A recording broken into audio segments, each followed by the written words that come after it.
Reductions of salaries and pensions, part of necessary reforms in Serbia, caused turbulent reactions from people since many organizations decided to go on strike. Some held warning strikes and some are still striking, such as lawyers. This has had a paralyzing effect on Serbia so far. Also, the Anti-Corruption Agency recommended that Nicholas Selakovic, Serbian Minister of Justice, be relieved of his position since he has been reported for conflict of interest when in 2013, as member of the State Council of Prosecutors and the High Judicial Council, he voted for his associates, Radomir Ilic, to be appointed as deputy of the public prosecutor and Mirjana Mihajlovic to be appointed a magistrate judge. There has also been an ongoing problem with students who are demanding cheaper education and are opposing the new law on education. Several faculties are under blockade by the students as there has been no understanding for student requests from the Minister of Education, Srđan Verbić, and the Serbian government as well. Students consider that SKONUS, an organization that is supposed to protect student rights and represent their interests, has been a little too easily manipulated. Another growing problem is political pressure on the media and the cancellation of the weekly Utisak Nedelje show, which has been broadcasted for 24 years and is famous for its guests and political analyses. Even our In Serbia website, after publishing a report about the Walter program, suffered organized cyber attacks from within Serbia. The opposition has tried to organize a public hearing about the independence and freedom of Serbian media, yet their request was rejected by the ruling coalition on Friday, which, the opposition claims, is responsible for pulling all the strings in the media in the first place.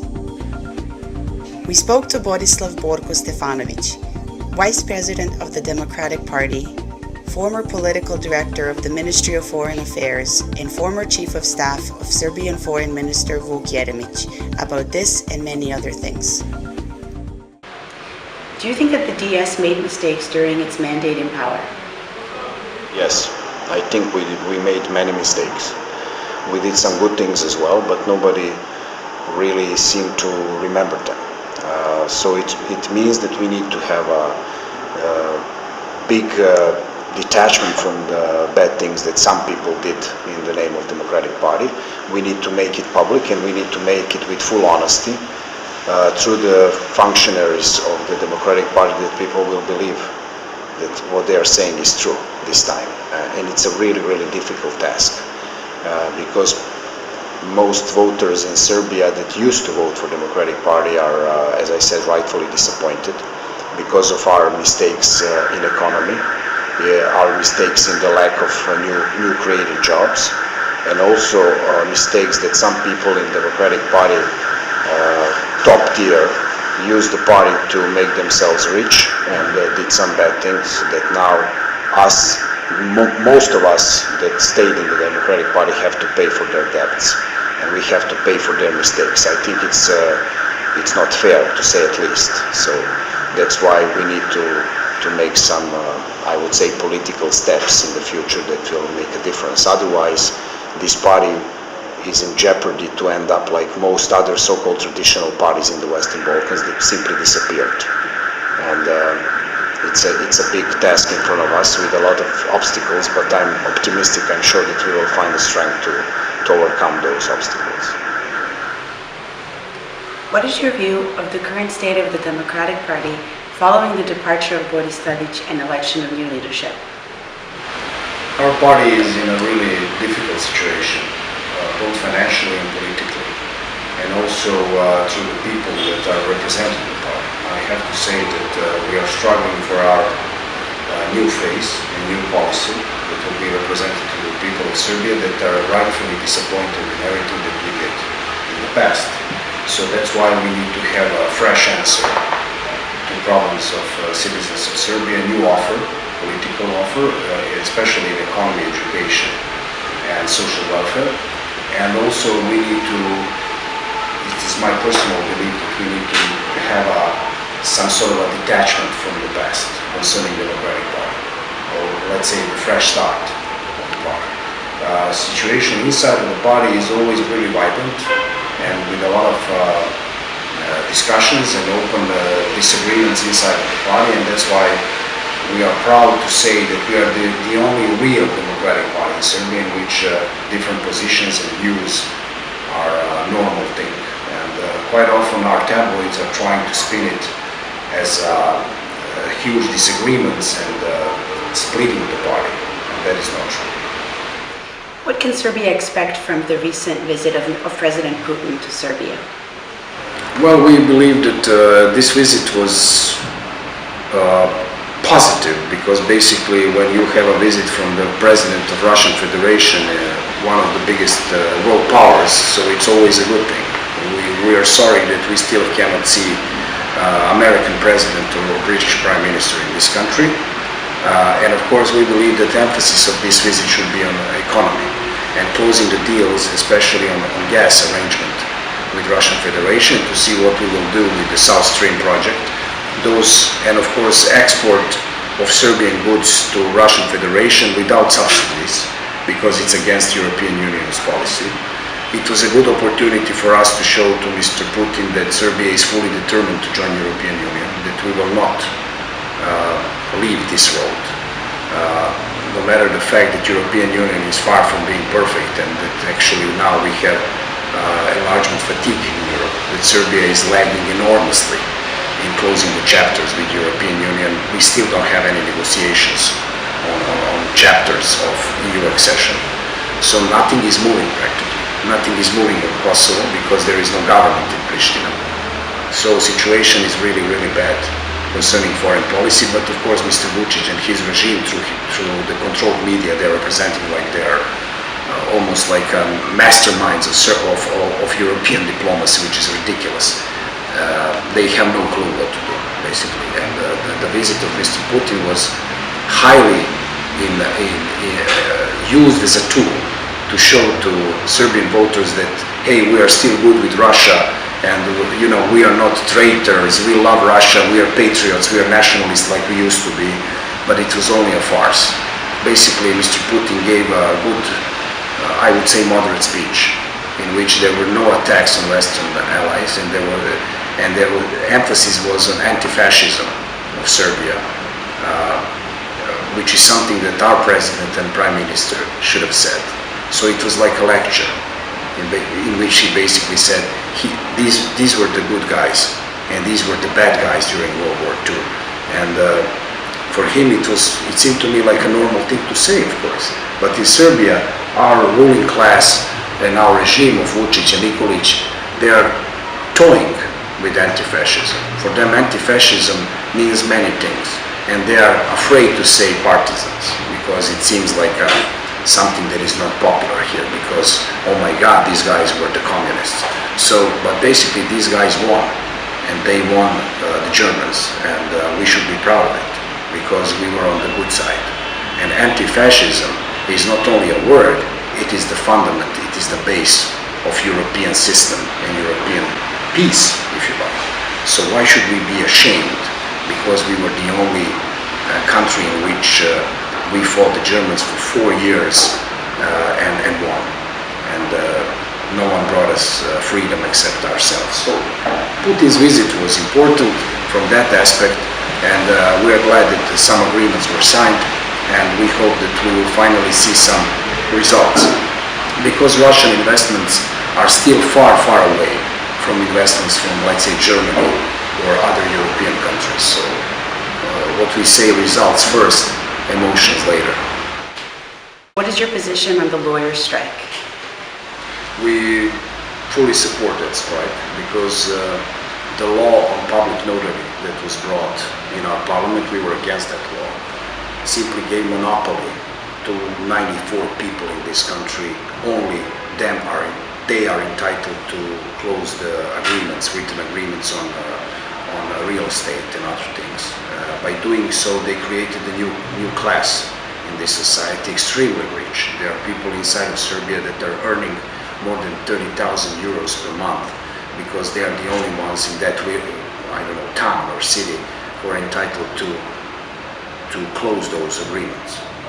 So far, we believe that the lawyers are right, because public notaries shouldn't be the only ones with these powers, but that power should be shared with the lawyers and also with the court, like it was until now. There are examples in Europe that this system works perfectly, so why don't we simply imply it here? Otherwise, that somebody in the regime of Aleksandar Vučić simply wanted to create, 100 newly reached members of Serbian Progressive Party, and that's exactly what they're doing. Are the current reforms of the government a good solution for Serbia, and will reduction of salaries and pensions solve the economic crisis? This government is doing a lousy job because they have raised the taxes and revenues are falling down. It is unbelievable thing in European modern political history that you have such a thing. Why? Because they are raising budgetary money for party employed people, and they're cutting pensions and salaries in public companies and public sphere. They're attacking nurses, doctors, professors, teachers, clerks, and everybody else who used to be the middle class of this country. So they're destroying them completely. They're only supporting the new rich people who are tycoons, who are now connected with Serbian Progressive Party. Europe is showing a lack of interest in what is happening inside of Serbia. As long as Serbian Progressive Party and Aleksandar Vučić are doing the job concerning Kosovo, and they have a carte blanche for everything they do here inside of Serbia. We have the same thing in other countries in the Western Balkans. We have the same thing in Hungary. We have the same thing in Macedonia. So, but it creates endemically unsustainable systems, non-feasible systems that simply cannot last. They are one-person dependent systems. We are living in the lives of so-called supermajority in the Western Balkans. Supermajority means that if you are not with the crowd, then you are nothing. Vučić implemented a system in which if you are not part of the Serbian Progressive Party system, then you will not have a job, which means you will not have a salary. And it means that young people of this country have no future if they are not party affiliated and they want to flee Serbia. So I believe that lawyer strike, also people from healthcare system, people, teachers, professors who are also on strike today, they should be supported by everyone, and all of these strikes and protests should be, united in one big, strong, peaceful, democratic appeal against this government. Is free media threatened in Serbia? Yes. Unfortunately, free media in Serbia is almost non-existent now. We only have one weekly, which is Vreme. We have one daily, which is Danas, and a little bit of Blitz, but basically Blitz is also another daily. But basically all of the newspapers are practically in service of Aleksandar Vučić. He fully controls it. Electronic media is even worse situation. Now we are witnessing unthinkable thing for the last, 24 years of democracy in Serbia. Then one of the most popular, most viewed political talk shows of Olja Bećković, called Utisak nedelje, or the impression of the week, was simply, stripped out from the program of once great B92 TV station that is now private in the hands of a Greek owner. And through the agreement with Mr. Vučić and his people, they decided to kill this political show. It was one of the last remaining critical, or let's say, window to objectivity and criticism of the regime. Now, this show that was highly viewed, that was one of the best products of that television. So there is no marketing, or let's say market explanation for abolishing that show. Now Serbia is in a complete darkness, except Twitter, except let's say Facebook or social media of that kind. There is literally almost nothing in Serbia that allows different opinion to the opinion of the ruling regime in Serbia. So that's a sad situation. European Union is seeing this, and they are mildly critical inside of their report, but situation is unfortunately much worse. It was never like this. Even during Milosevic, there were more independent, more free media in this country. Now simply they are being strangled every day, on daily basis. There was also a TV show of Mr. Sarapov from Studio B that is a public broadcaster, so it's not a private television. It was also removed from the program. So there is no TV show in which you will see representatives of the opposition, for example. On RTS, that is the public broadcasting service of Serbia, you cannot see any TV show in which representatives of the opposition are allowed to say or express their views. Mainly you see, let's say, a host with 3 guests. All 3 guests are from the regime. So it's really ridiculous. And they believe that you can have a media system like, I don't know, in North Korea or I don't know, Singapore or other countries, that basically only mainstream views are expressed in electronic media and there is no critical position of any kind. So this is exactly what Mr. Vučić is trying to do. He wants to destroy any critical opinion, any attempt to criticize his awful moves in every sphere of public life in Serbia. But of course we believe that when somebody expresses such a determination to kill freedom of press in Serbia, that it ends up really bad politically for the person that is trying to do so. How would the DS solve the current economic crisis in Serbia? Well, first of all, we need to set up the system from completely new base. We need to sack and lay off all the party people that are employed, that have no expertise in anything except receiving their salaries for being members of the party, which is a sad reality of our system. Then we need to make a strong professional review of all the public-owned companies to see which of those deserve to have subsidies and which of those companies simply fail to meet any criteria for it. We need to develop a strong social system and pension system in which there will be so-called social pensions that are granted for every citizen of Serbia, no matter how much work time they spend. And we also need to give this small budget of ours that we have to put emphasis on education and agriculture and economy, meaning attracting investments to Serbia. We need to support export, because without the growth of export, we will stay in a recession. We will still have low salaries in this country, and there will be no recovery for our budget deficit. Because this is the only European country in which the regime is trying to fool their citizens by saying, hey, we have a growth in employment and we are officially country in a recession. Simply it's not possible. So they're lying. And we need to cut any connection between the parties and the economy run by the state. And we believe that state should intervene not as an owner, but as an investor to some fields, especially in food production, in parts of Serbia in which there will simply be no investors from outside of Serbia because of the lack of roads, infrastructure and everything else. We cannot abandon people in Serbia that are living in a poor situation. We certainly wouldn't cut pensions and salaries because half of Serbian population lives on those pensions.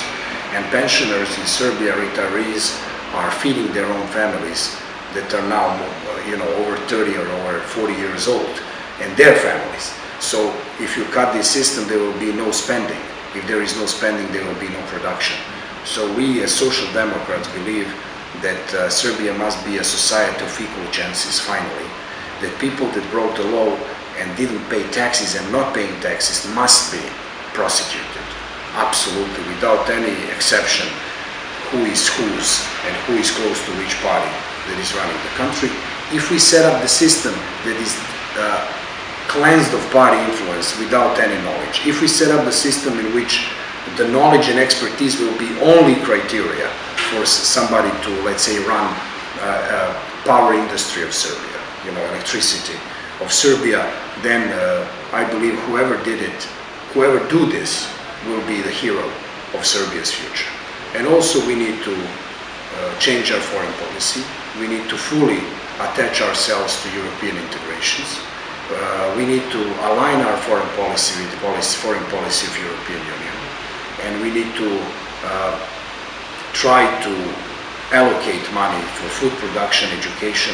These are the most important things. And of course healthcare that has a potential to be the best in the region only if our economy starts to recover. So all of these things with the new taxing policy, by which tens of thousands of millionaires in Serbia will have higher taxes, and people that are not earning that much will have lower taxes. So we have to have gradual taxing system, but obligatory taxing system for everyone in this country that are working. People that are not working should and will be entitled for so-called social pensions. And we will also want to introduce and completely reform our healthcare system by which every citizen of Serbia would have the right for basic healthcare without paying for it. So all these ambitions will meet the reality, and money is there. It's simply spending must be put on apparatus and the state, not on the citizens of Serbia. We believe that it's possible to do something like that. Thank you very much. Thank you.